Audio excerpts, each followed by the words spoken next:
Well, thank you very much, Judy, and how lovely it is to start the day with families.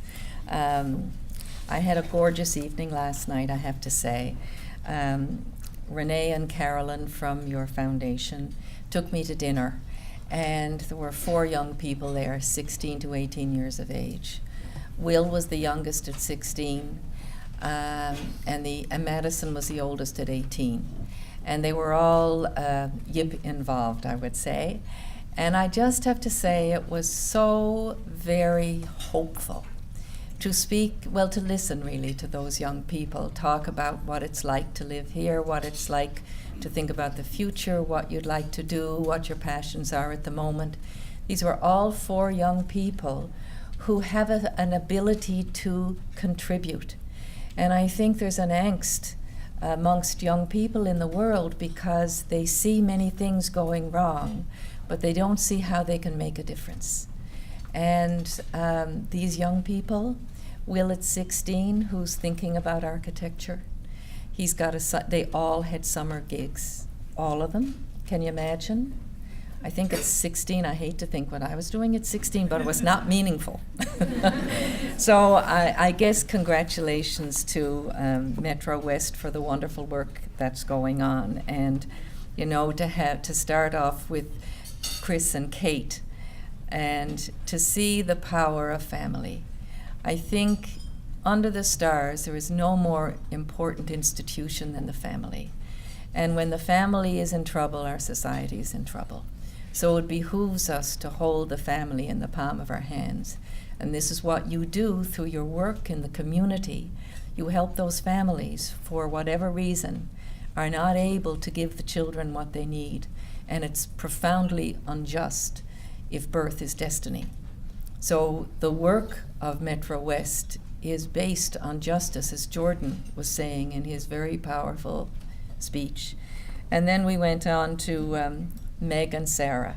And how beautiful that your daughter would come home from university to introduce you. I mean, you can see the strength of what you're working with here. And we heard Jordan, but I also got to speak to Elizabeth Holmes while we were having coffee. And she was a young girl who went through the YIP program. And now she's working with her own business and giving back and connected again. So I think there is not ever a wasted moment when we bring other people along and help them find their own internal light. And that's what I see happening so beautifully here. So I guess I'm talking to you about empathy, and already hasn't it come up? And I think probably I started working with empathy in 1981. And people used to kind of laugh up their sleeve when you'd mention empathy. Even when Obama first was in your presidency and he was asked what was the most valued trait of the Supreme Court judge that they were about to appoint, and he said empathy. Even back as recently as that, there was huge misunderstanding about what he was saying. He wasn't saying sympathy. There's a very profound difference between sympathy and empathy. Sympathy is good, but sympathy is feeling sorry for somebody. It's not particularly productive.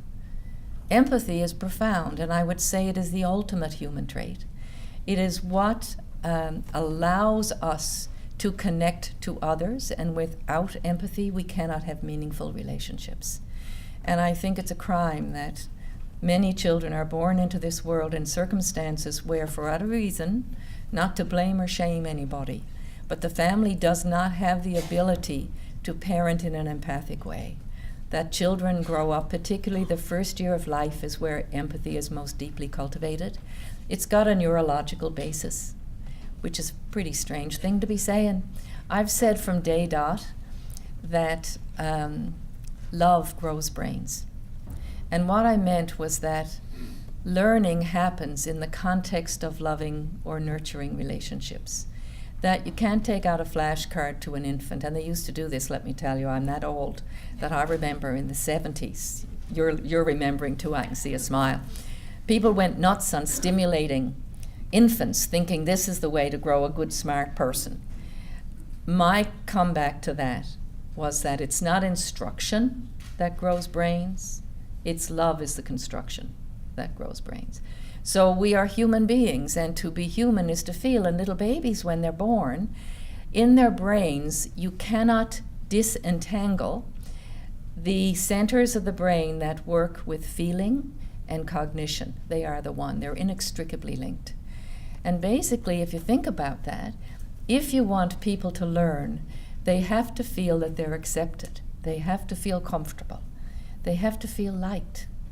Now, for many of you, and I'm glad it's not a room full of teachers, because I alienate people when I say this, but if your child has a teacher who the child feels does not like them, there's no learning happening that year. So relationship, relationship, relationship. It is what makes life. You cannot have a deep relationship without empathy. And what do I mean by empathy? There's two aspects to empathy. There's a cognitive aspect to empathy, and it's perspective taking. And parents naturally do that all the time. They reframe things for their children. They let them understand how they see things without being instructive and in the way, so to speak.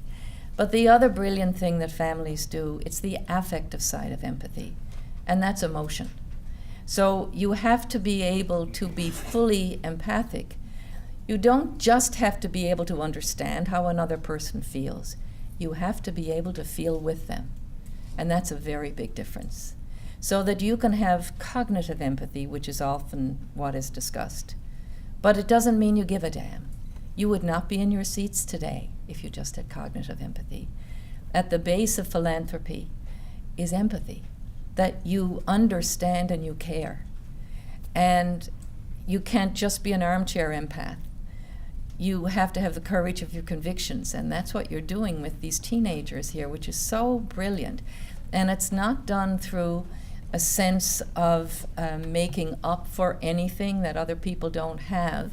It's from a sense of opportunity and responsibility. Some people call it duty even. It depends on how the family phrases it. But the landscape of childhood, the circumstances under which your children are growing up are profoundly different from when you grow up.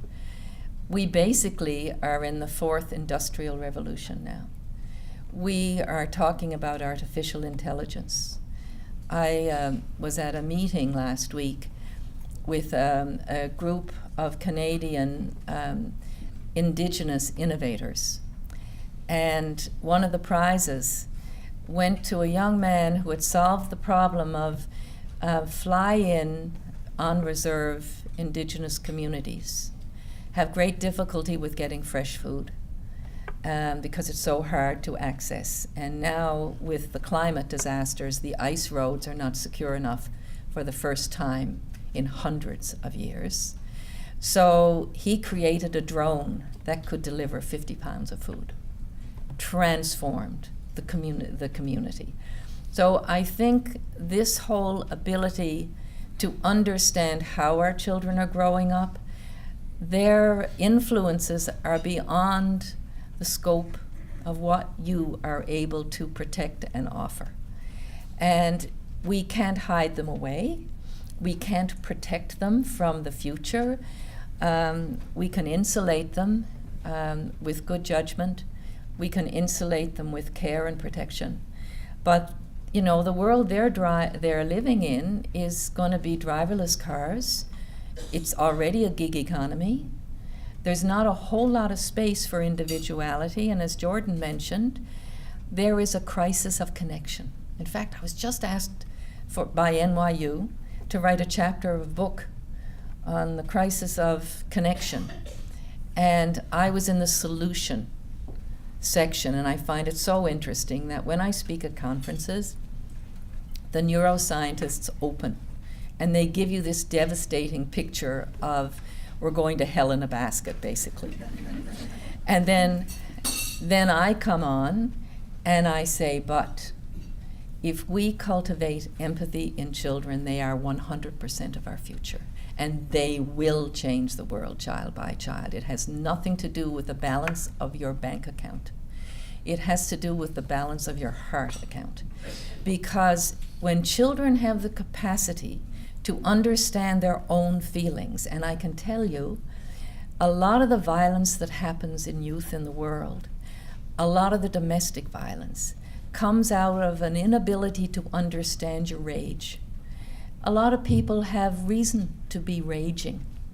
They feel so hard done by. But to not understand why you're angry, because anger is a secondary emotion.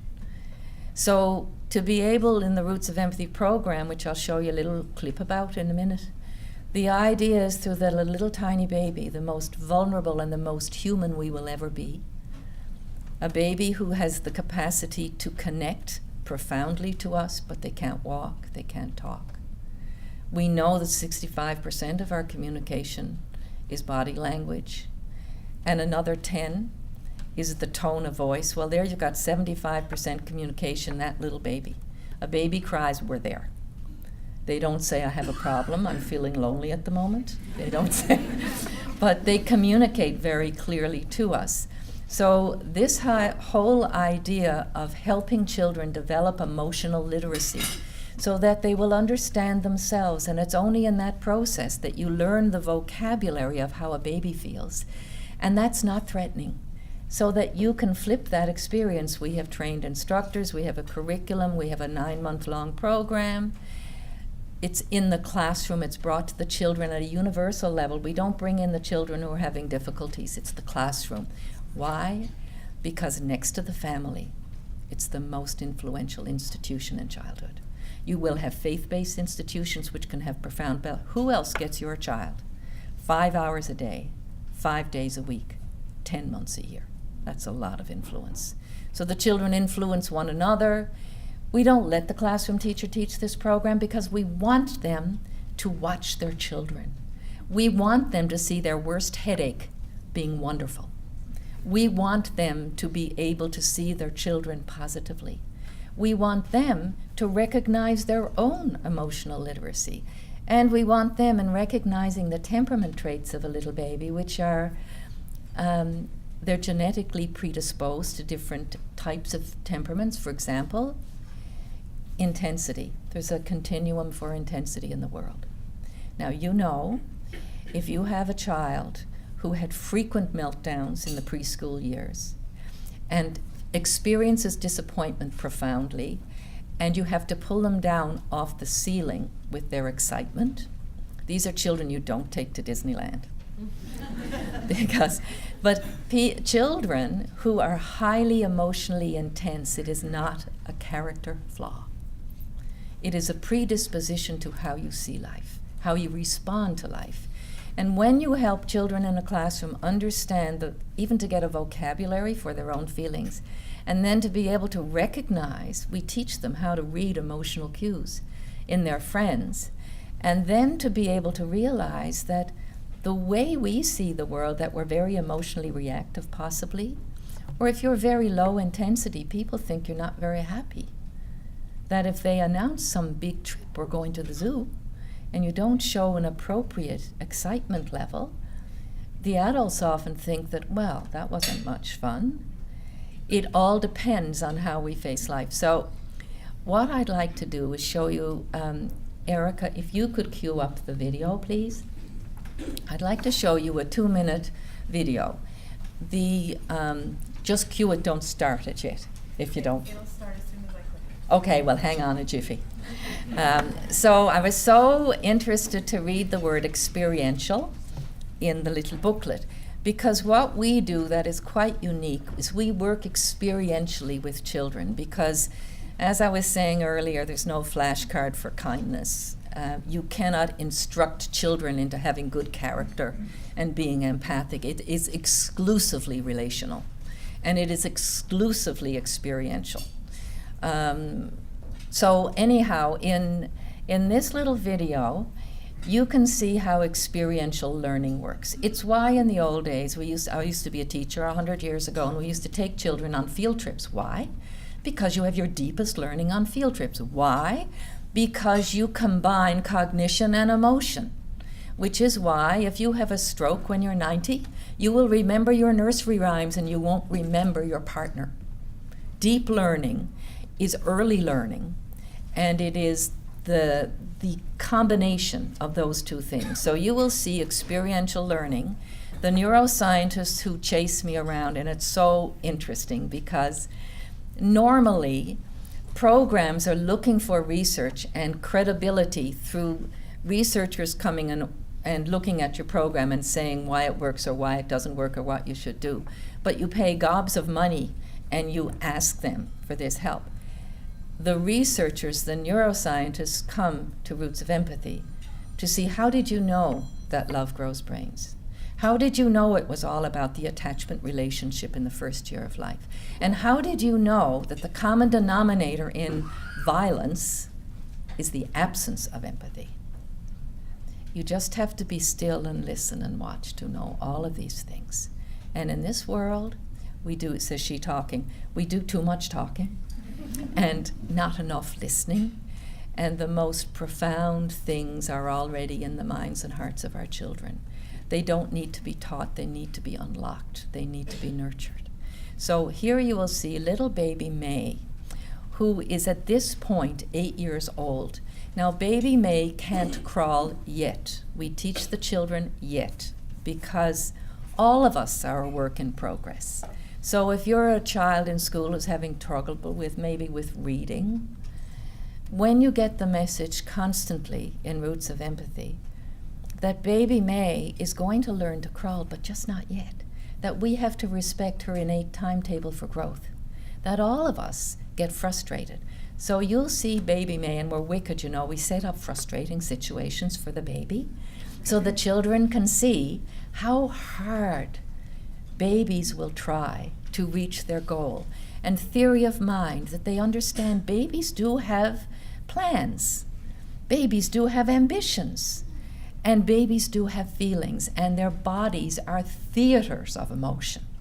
They don't try to hide anything. They don't care if they're in a restaurant, you know? They don't care if they're at church. Who cares if they're in the synagogue? You know, they are who they are in the moment, and that's why they're the best teachers in the world.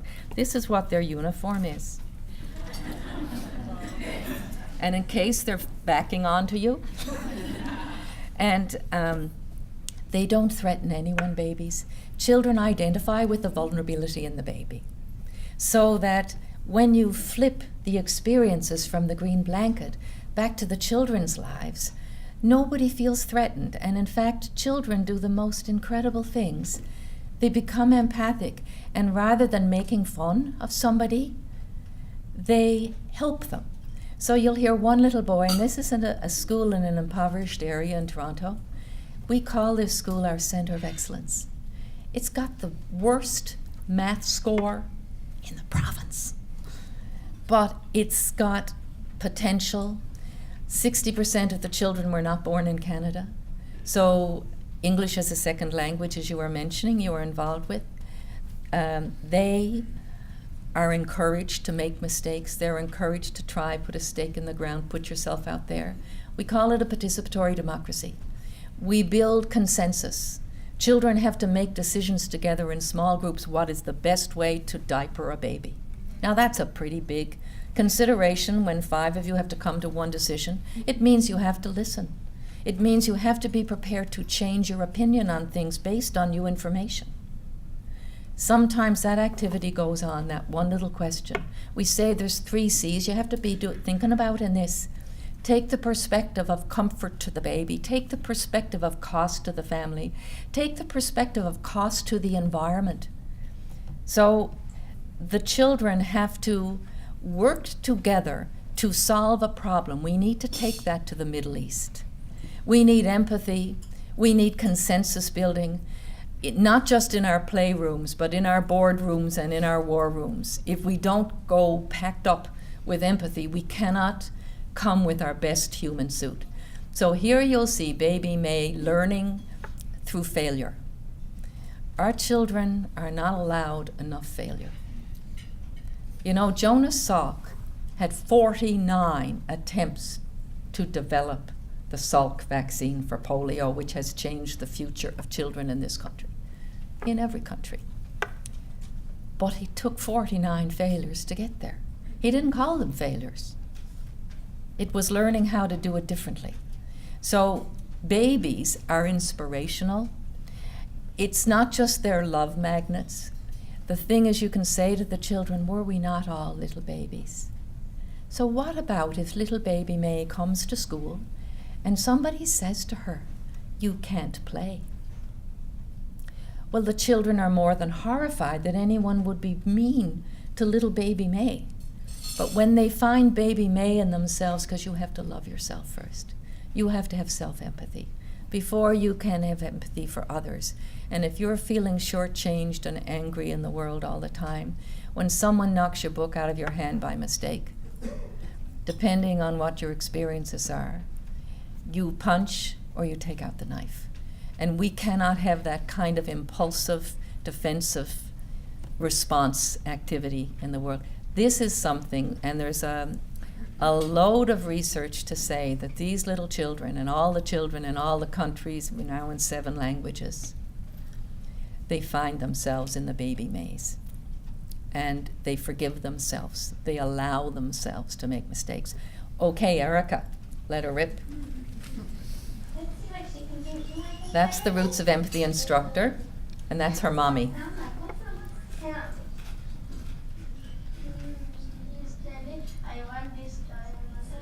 She wants this toy about the little sound she's making. Let's put this out for it.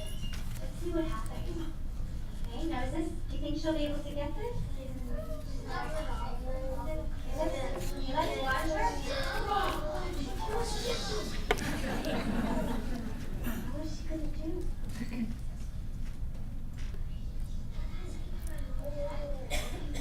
Yeah. See if she keeps trying.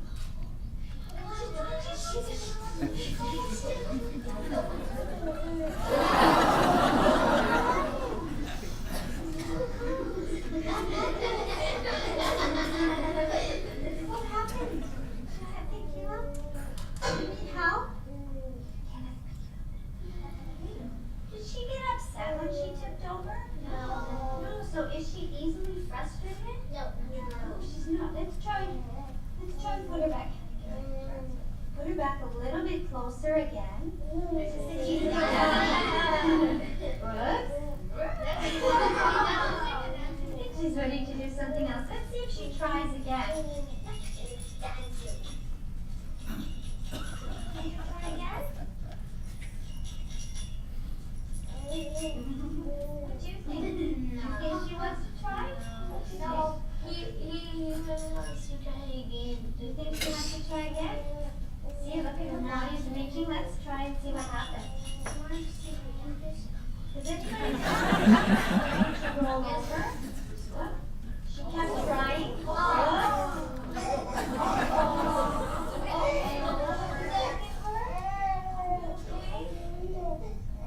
Should we try? Make a little closer? So those children live in poverty, but they have a rich experience at school. Did you notice when the Roots of Empathy instructor asked the little baby, do you want help? Can I lift you up? We do that because this program came out of my experience working with violence, working with child abuse, physical and sexual. We ask permission any time we go to the baby. The silent message is to the children, your body is your own. And even though I'm a big adult, if you don't give me the go sign, I'm not lifting you up. So when baby May fell for the second time and hurt her chin, there was one little boy, did you see, he was cheering and then he was shocked. The other little boy next to him didn't register anything, but I promise you he was feeling the same things. So we can't judge children by what we see. When baby May fell, she turned around to her mother. And the little boy who kept calling her him, that little boy was new to the country. He'd been 3 months. Imagine he was speaking that much English in 3 months. But he didn't have the pronouns figured out yet. In many classrooms, if a child made a mistake like that, they would laugh. The children would mock the child. No one mentioned anything. And the instructor just gave the little boy the right thing by saying, yes, she. So everybody accepts that. No, it's never okay to embarrass anybody. And children get that. So the idea of perseverance, the classroom teacher after that session was so thrilled, she said, I can use that for the year. The children get frustrated and give up. And we all have, that's a temperament trait, frustration tolerance. You see in your own children, some will persevere in learning how to tie a shoe, and some will say, I don't want them, I'll wear Velcro till I'm 20. That they're just not interested in that degree. So it helps us understand our humanity. So when Baby May turned around to her mom, the Roots of Empathy instructor said, why do you think Baby May turned around to her mom?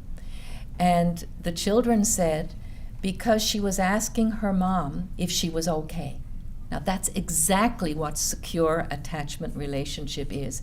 When a baby or a very young child, and probably even when you're a Sarah child at 20, if you have something that goes wrong in your life, you seek your loving relationships to help you understand it. So Baby May was really saying, should I make a fuss and have a cry here? So the instructor said to the children, because I call it 18 questions, because she didn't tell them anything, nothing, but she did ask them 18 questions in 2 minutes. And when on earth do children get asked 18 questions and get taken seriously?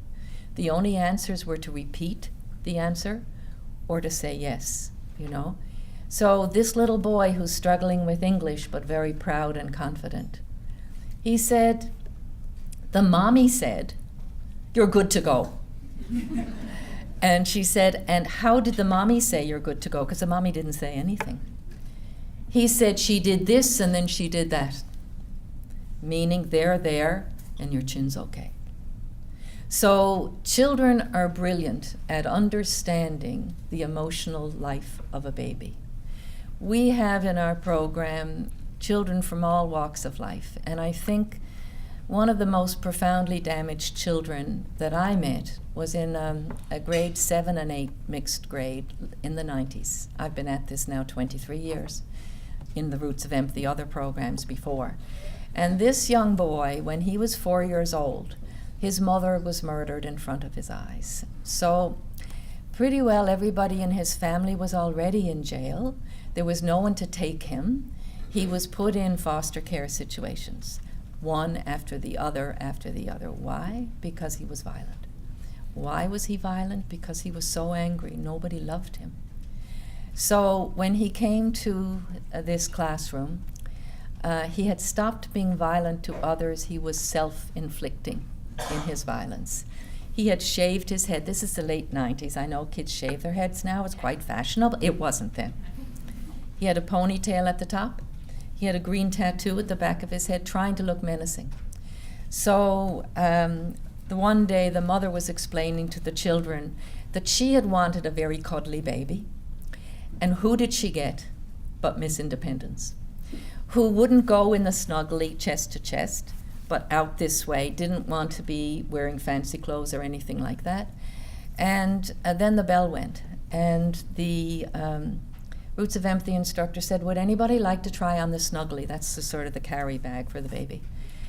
And our friend put up his hand, and everybody was surprised.